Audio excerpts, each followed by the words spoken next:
Jadi saya bilang, jangan percaya IMF. Mereka nggak pintar-pintar amat. Saya ditegur tuh, kenapa kamu gaya koboi begitu? Tapi memang saya tahu mereka nggak pintar.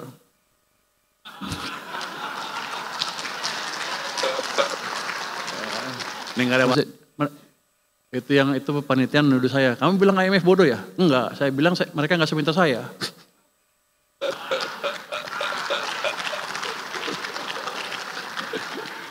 Ini nggak ada wartawan kan ya? Next.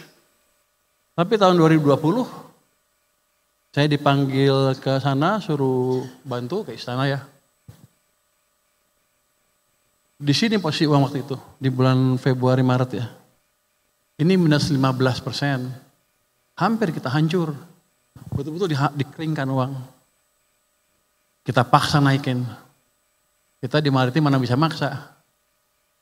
Ini nggak ada BI kan ya? Nggak ada ya. Maaf kalau ini. Kita paksa dari istana supaya uang masuk ke sana. Ini masih nggak cukup. Di sini kita pasang fiskal, gelontorin uang seperti yang saya lakukan kemarin. Hari ini efektif. Gelontorkan uang kamu jangan taruh di bank sentral, taruh di sistem ekonomi. Akibat ekonomi pertumbuhannya seperti ini, kredit tumbuh lagi, kita recover. Banyak pemecatan pegawai kan pasti, rakyat hidupnya makin susah, dan kita nggak peduli waktu itu ya. Nggak terlalu peduli, turunlah ke jalan masyarakat kita. Itu expected untuk saya. Ini nggak ada wartawan kan ya? Bebas nggak nih?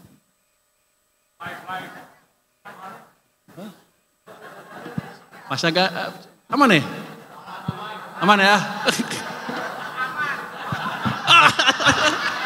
Media off the record ya. Saya lupa ada ketua komisi 11. Izin Pak Ketua. Jadi kita sedang dibunuh. Kalau ekonom seperti saya ngelihatnya dia tuh ini jebakan ekonomi. Anda perhatikan di sini. Desember 2024. Ini total uang pemerintah di bank 495 di BI, 319 di bank umum. Di akhir tahun mereka punya cash sebesar ini nganggur. Cash itu bukan cash gratis, itu dikeluarkan, didapatkan dari utang lah boleh kita bilang. Jadi kalau bunganya 7%, 8 kali 7,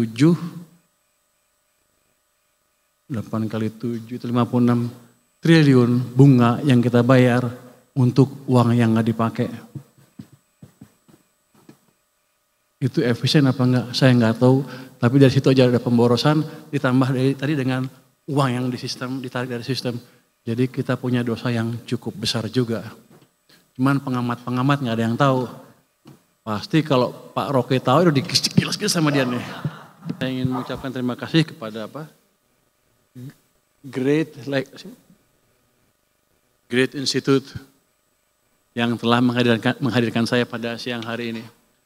Jadi sebetulnya Pak, Bapak-Bapak, ini kegiatan dibuat untuk mendukung saya menjadi ketua LPS lagi. Kata Pak Bangsa Ganda, harus promosi lu Pur. Siap. Jadi kita LPS membiayain kegiatan ini Pak. Rupanya Great Institute ini over deliver. Bukan jadi ketua LPS, tahu-tahu jadi Menq.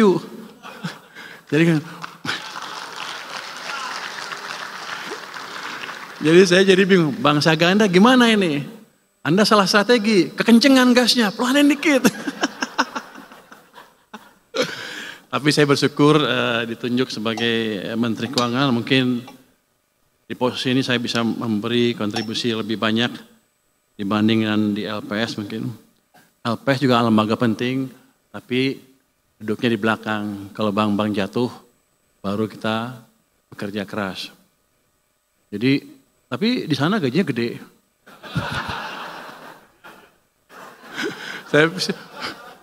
Saya menikmati betul kerja di LPS. 5 tahun, gaji gede, nggak ada bank gede yang bangkrut. Jadi nganggur tuh. Bulana nggak boleh ngomong itu ya Bu saya Bu ya. Bulana saya lihat tadi Bulana. Jadi waktu dilantik di Kementerian Keuangan, saya tanya ke Sekjen, gaji di sini berapa? Sekian. Waduh, turun gue. Jadi gengsinya lebih tinggi, tapi sepertinya gajinya lebih kecil.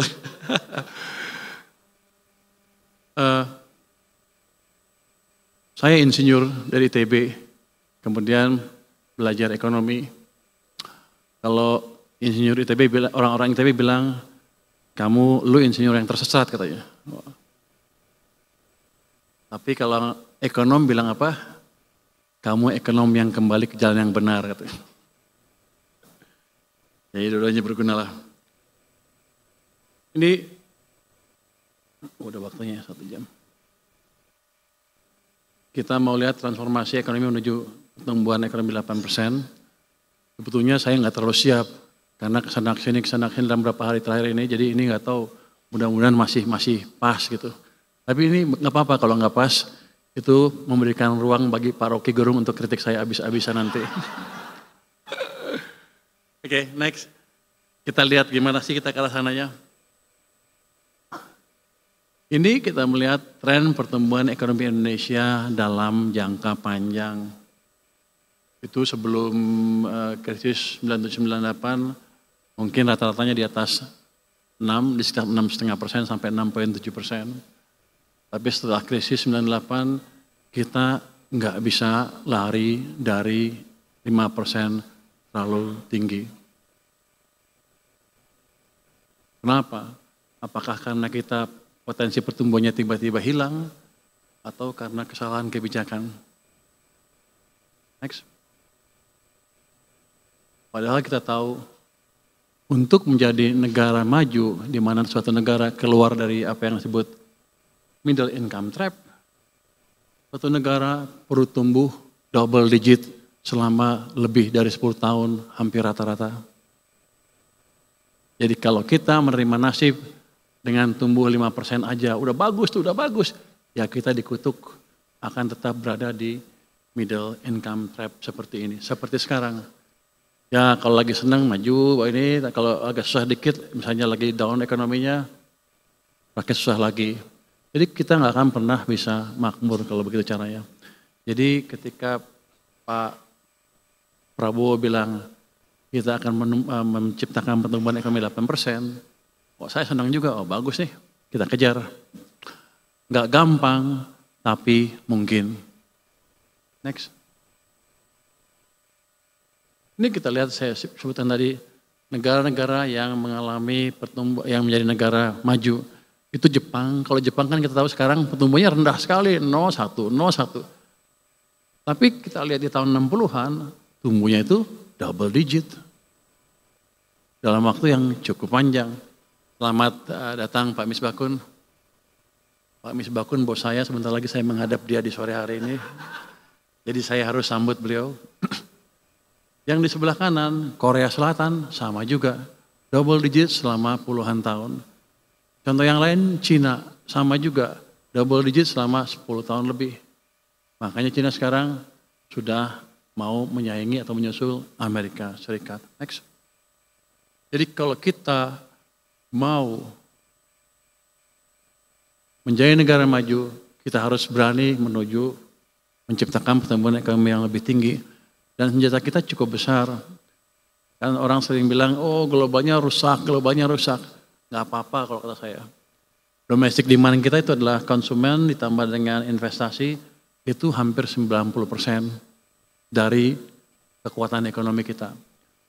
Kalau kita manage itu dengan baik, ya kita bisa tumbuh dengan baik juga. Cuman sayangnya, orang kita sering lupa, domestic demand-nya diganggu oleh kebijakan kita sendiri, sehingga ekonominya nggak bisa lari. Next.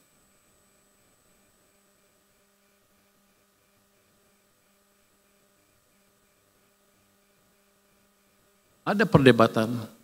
Kalau kita ingin menciptakan pertumbuhan ekonomi yang cepat, siapa yang sebaiknya mendorong pertumbuhan ekonomi? Pemerintah atau swasta? Waktu Pak SBY dulu mengambil alih kepemimpinan, dia cerita tentang buku yang disebut Commanding Height. Itu perdebatan antara private sector dan government sector. Dari pengalaman kita, salah satu aja nggak bisa, harus dua-duanya baru ekonomi kita bisa tumbuh double digit. Kira-kira gitu. Next. Nah ini kalau ini, saya dongkrak anti sedikit. Saya kan pengen dekat ke presiden sedikit ya waktu itu ya. Ya coba pelajarin Sumitro ngajarin apa sih yang disebut Sumitronomics. Ternyata pilarnya 3 Sumitronomics itu. Ini dipakai di Orde Baru ya. Pemerataan, manfaat pembangunan, stabilitas nasional yang dinamis, dan pertumbuhan ekonomi yang tinggi. Yang dikerjakan oleh Pak Ferry sekarang, itu dan lain-lain, itu adalah pemerataan manfaat pembangunan dan sekaligus menciptakan stabilitas nasional yang dinamis. Jadi program MBG sepertinya program yang aneh, bagi-bagi duit.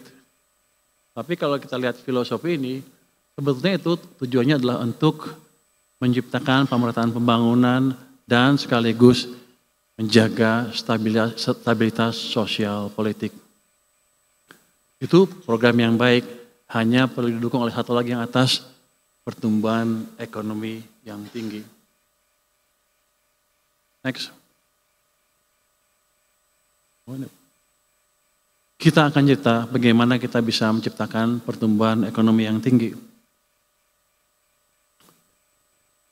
Waktu mulai perang dagang, perang di Rusia, semua orang takut, semua orang tambah lagi perang Israel, semua orang memperkirakan global akan hancur, ekonomi akan hancur, di dunia di luar sana gelap gulita, kita pun prospeknya akan suram. Indonesia cemas katanya.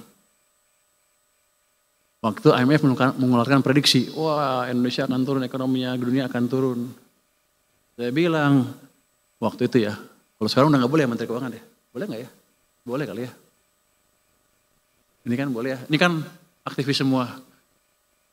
Jadi boleh kritik-kritik sedikit. Jadi saya bilang, jangan percaya IMF. Mereka nggak pintar-pintar amat. Saya ditegur tuh, kenapa kamu gaya cowboy begitu? Tapi memang saya tahu mereka nggak pintar.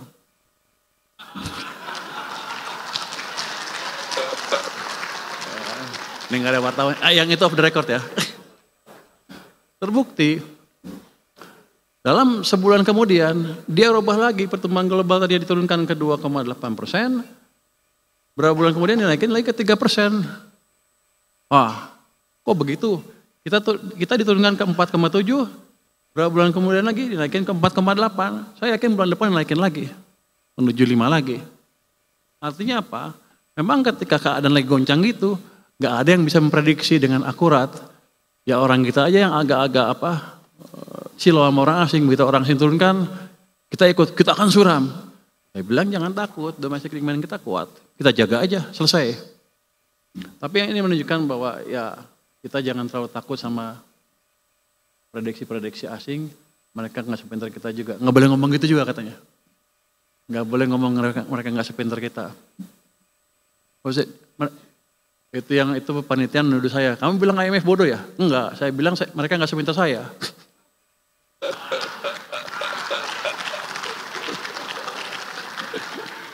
Ini nggak ada wartawan kan ya? Next. Nah untuk melihat gimana sih caranya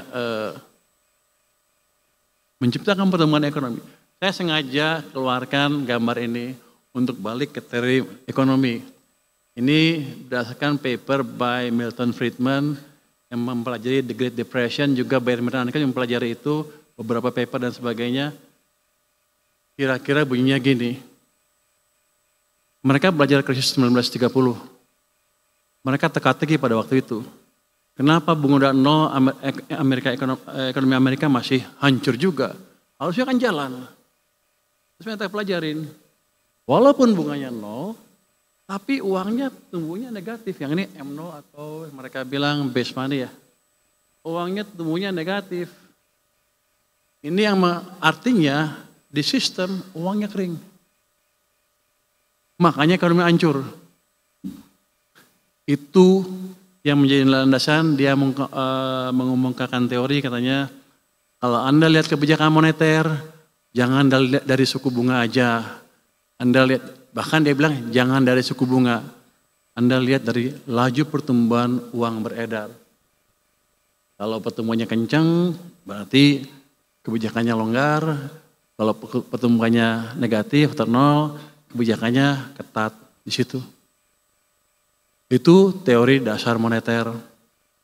Tapi banyak orang lupa. Termasuk IMF juga kayaknya. Next. Oh itu nggak boleh ya. Tapi saya yakin IMF juga lupa. Next. Saya diketawain katanya. Ada yang di sosmed bilang, dia taruh rumus-rumus MP sama dengan apa gitu. Oh, inilah rumus teori Friedman yang benar. Iya, itu buku S1. Saya baca paper S3, jadi saya lebih tinggi jadinya.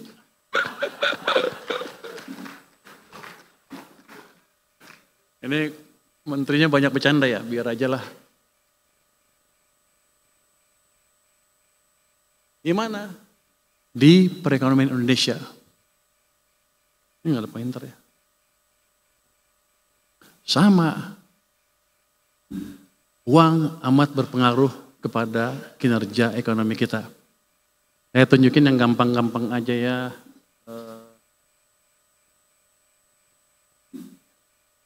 Yang hitam adalah laju pertumbuhan M0-nya, yang merah adalah kredit. Anda lihat dari 96 sampai 2014, yang hitam levelnya antara sekian. Yang hitam tahun 2014 dia jatuh ke sini. Kredit juga pertumbuhannya melambat dari double digit menjadi 7% single digit.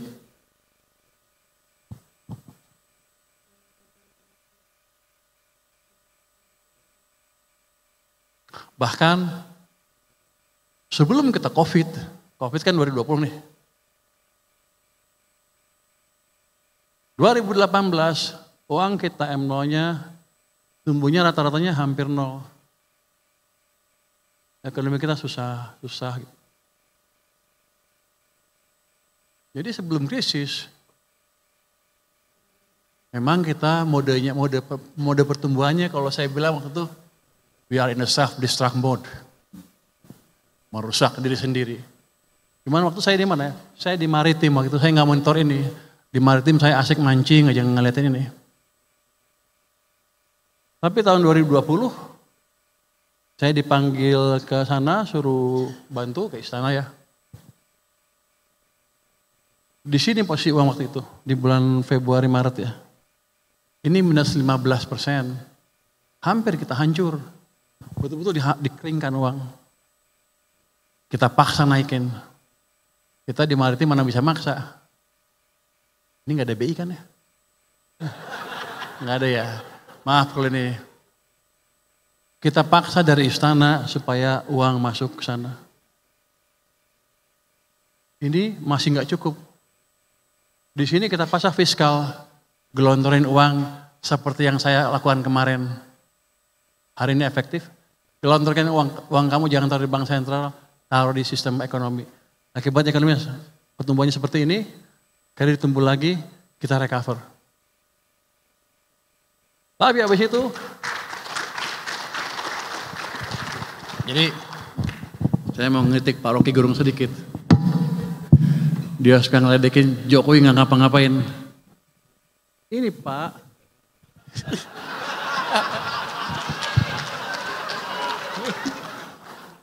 kalau di sana kan dia berkuasa, di sini saya berkuasa.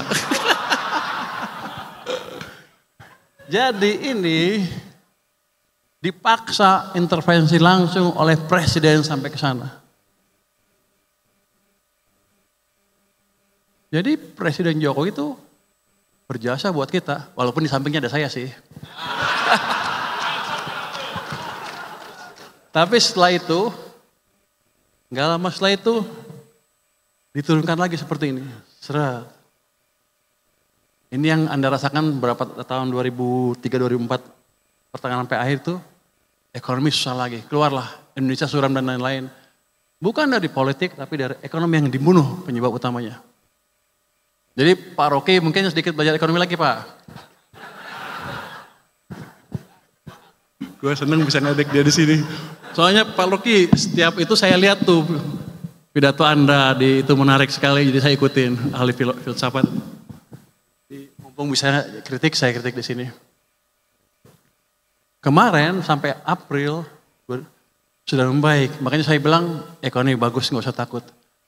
Tapi habis itu dibunuh ke sini sampai ke sini. Jadi sedang dibunuh lagi ekonominya. Ketika ekonomi memburuk, banyak pemecatan pegawai kan pasti, rakyat hidupnya makin susah, dan kita nggak peduli waktu itu ya, nggak terlalu peduli, turunlah ke jalan masyarakat kita. Itu expected untuk saya. Ini nggak ada wartawan kan ya? Bebas ngomong nih.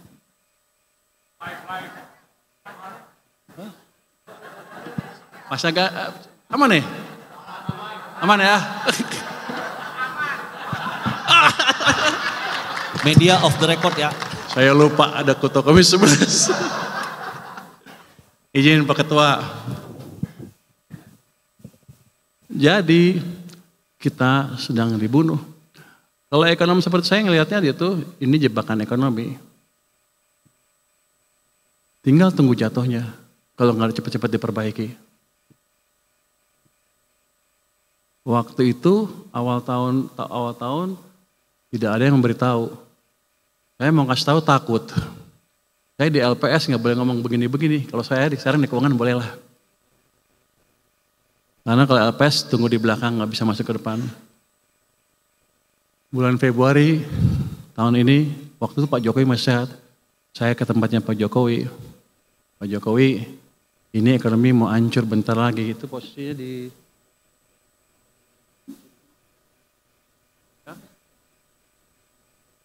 bantu nggak Pak? Dan saya juga takut, saya nggak punya teman. Pak Jokowi udah pensiun kan. Pak Prabowo saya belum kenal waktu itu. Pak Jokowi bantu nggak? Dia bilang bantu. Baru saya berani kasar ke sana sini, mencoba memberikan informasi bahwa ada masalah di perekonomian. Tapi ini jatuhnya begini, kita nggak usah takut. Ini di bawah kendali kita 100%. Jadi selalu saya bilang, kita nggak usah takut global dan lain-lain. Kita punya policy dalam negeri yang cukup kuat, domestiknya gede, tergantung kebijakan kita sendiri. Jadi saya selalu bilang, nasib kita di tangan kita sendiri.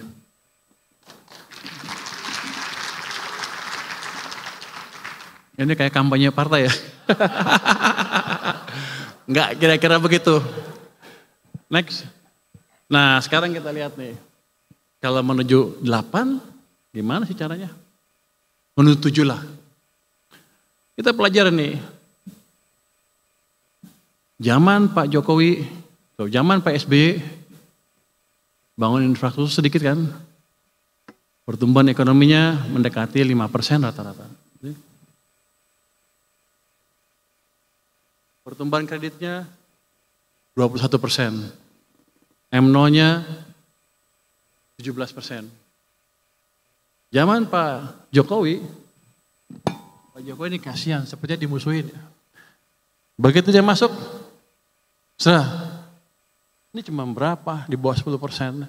Ini rata-rata cuma 7%, bahkan ada yang sampai 0 sekian. Rata-rata itu karena kebantu atas ini. Di sepanjang ini dia di bawah. Jadi dia ekonomi direm. Dia bangun infrastruktur sebanyak apapun, hanya menggerakkan government sektor. Private sektornya lambat atau berhenti. Makanya tumbuhnya hanya di bawah 5%.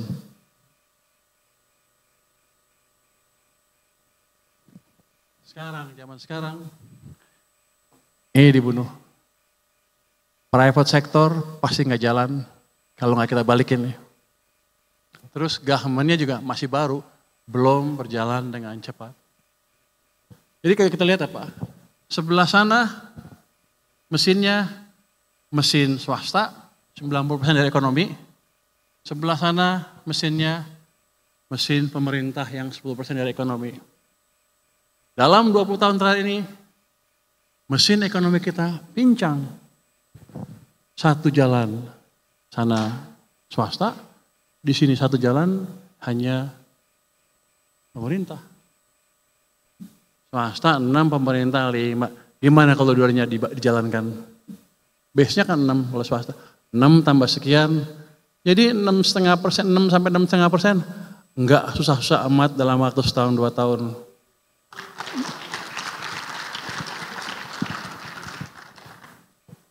Menteri Keuangan boleh ngomong gitu? Izin ya Pak Ketua. Jadi itu satu modal utama kita. Next. Terus gimana cara mengendalikan uang itu? Next. Ini saya tunjukin aja. Pada zaman Pak SBY, utang turun. Pak Jokowi utang naik, rasio utang ke PDB-nya naik. Karena emang government led, di sana private led. Next. Berikutnya.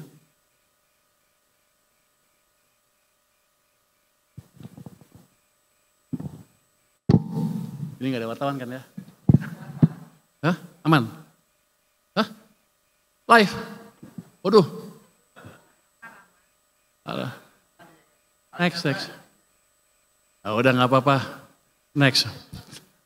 Ya Pak Fahri ya? Next. Saya gak tahu saya nyinggung Pak Fahri gak? Pak Fahri dari UI soalnya.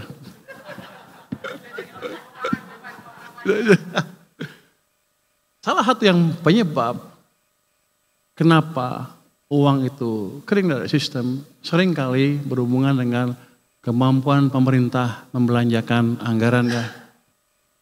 Pemerintah kan ngeluarin utang, tarik pajak, uangnya taruh di mana? Taruh di BI. Mereka pikir, oh aman, uang saya aman di sana, bagus. Tapi yang mereka lupa, ini kan dari sistem uangnya. Tarik sini, di sana kering. Ini saya tunjukin, ini uang pemerintah di bank sentral tuh naik turun, gede sekali, kadang-kadang sampai hampir 800 triliun. Tanpa mereka sadar karena mereka nggak monitor. Di tahun 2021 saya contohkan ya, waktu uang itu kering, kita paksa uangnya masuk ke sistem di sini. Di bulan Mei 2021, 300 triliun masuk ke sistem, itu yang memulihkan ekonomi. Dan ini manajemennya mungkin kalau untuk saya sih kurang efektif. Kenapa? Ini uang pemerintah di perbankan kadang-kadang bisa sampai 800 triliun di bulan Juni kemarin, 428 di BI, 394 di bank swasta. Sekarang di bank sentral ada 538 tapi terakhir 428, 425 lah. Kalau itu saya balikin ke sistem, maka ada pertambahan yang disebut M0 atau likuiditas tadi. Itu dosa satu. Next. Berikutnya.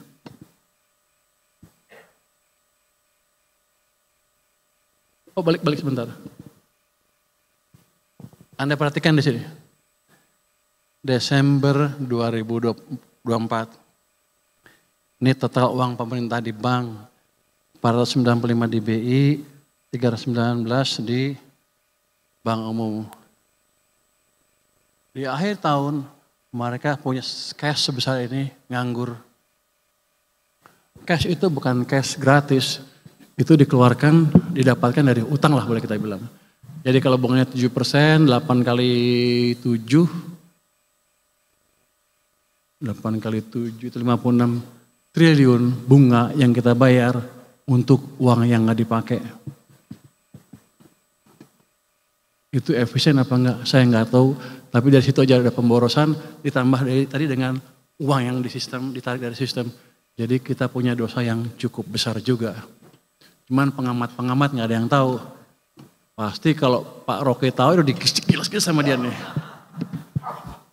Untung dia nggak tahu. Next. Jadi dampak pertumbuhan tadi terlihat sekali tadi dampak uang tadi saya bilang tadi ekonomi zaman SBY seperti ini, zaman Jokowi seperti itu. Karena supply uang di sistemnya berbeda rezimnya. Next.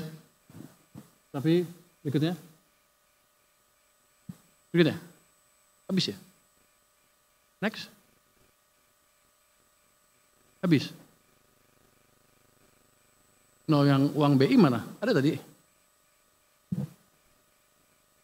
Nah, dosanya bukan pemerintah aja. Bank sentral juga ikut.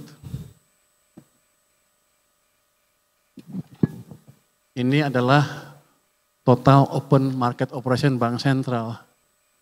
Itu yang netnya 810 triliun rupiah. Jadi mereka menerbitkan surat utang SRBI kepada bank, banknya nol di SRBI. Banyak itu, akibatnya apa? Yang di perbankan juga hilang kan uangnya, masuk sana semua. Jadi uang beredar di sistem perekonomian berkurang.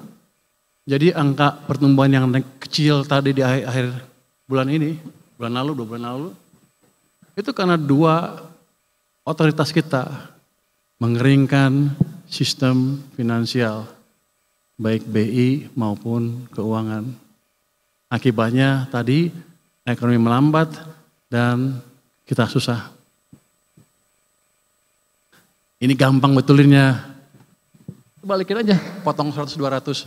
Saya udah masukin 200, efektif besok. Mungkin BI juga tambah 100 atau lebih. Pertumbuhan uang akan cukup. Jadi nggak dibuat tinggi sekali, tapi cukup antara 15-20%. Itu bisa membalikan arah ekonomi kita.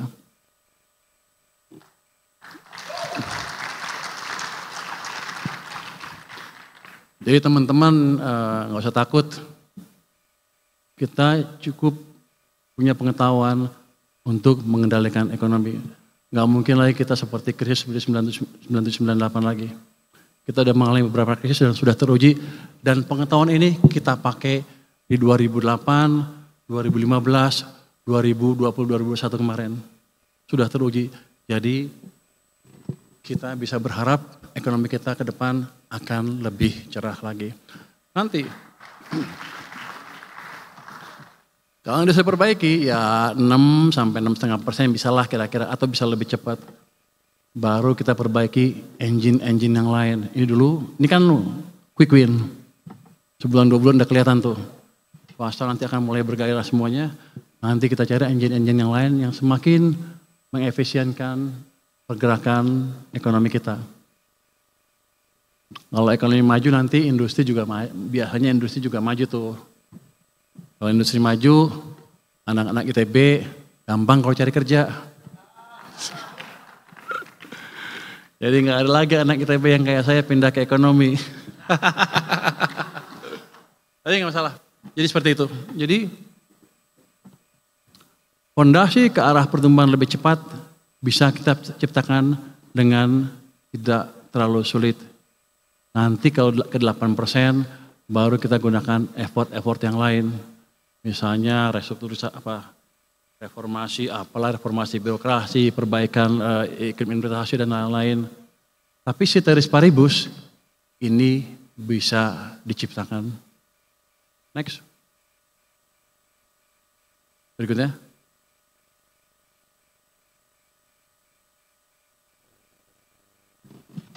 Ini gambaran pasar modal kita. Dia itu mengikuti siklus ekonomi. Ekonomi Indonesia tuh bisa 7 tahun ekspansi, tahun resesi, 7 tahun ekspansi, tahun resesi. Bisa 10 atau lebih. Ini saya tunjukkan di sini. Kita resesi di sini resesi 2020 tahun 2000-an, ekspansi 2008 jatuh sedikit resesi, terus naik 2021 kemarin resesi juga, kemudian naik lagi. Itu 7-8 tahun, kalau bagus 10 tahun. Let's say kita mulai keluar tahun 2021. Kalau siklusnya tetap sama, paling sial kita bisa tumbuh sampai 2028, 2029. Tapi kalau siklusnya bisa perpanjang 10 tahun, bisa 2030, 2031, 32. Tapi yang penting ini, di sini, ini IHSG sahamnya. Pada waktu turun di sini, sampai ke resesi sana, IHSG-nya udah naik dari sekitar berapa nih?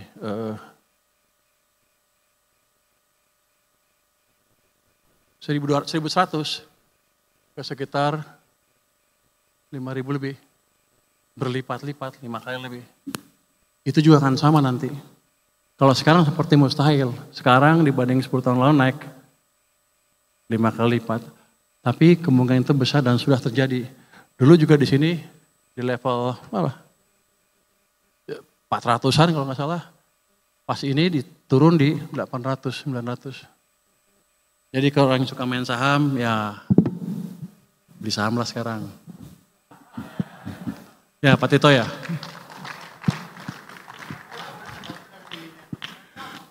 Apalagi menterinya saya, pasti sampai 10 tahun. Next. Ya, next. Habis ya. Jadi kira-kira begitu. Ekonomi kita amat dipengaruhi global, tapi kita nggak usah terlalu takut. Domestic ekonomi kita, domestic demand kita memberi kontribusi 90% terhadap ekonomi kita. Selama kita bisa memanage domestic demand dengan kebijakan fiskal dan domestik yang pas, kita bisa tumbuh cukup baik, mungkin di atas 6 sampai 6,5%. Dengan reformasi sedikit, manufacturing diperbaiki dan lain-lain, 7, 8 sudah kelihatan di ujung sana.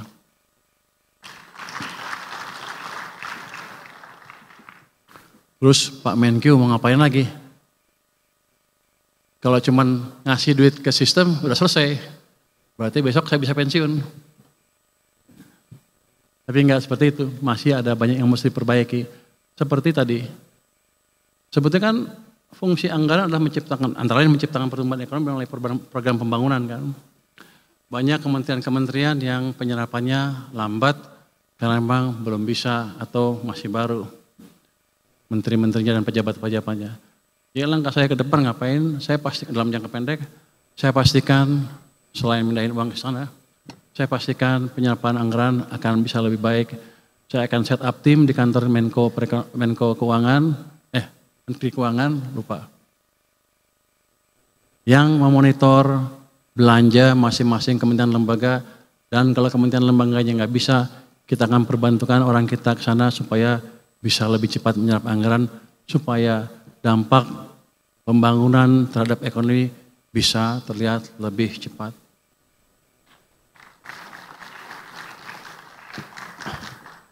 Terus dalam jangka pendek lagi, itu kan kemarin daerah-daerah ribut.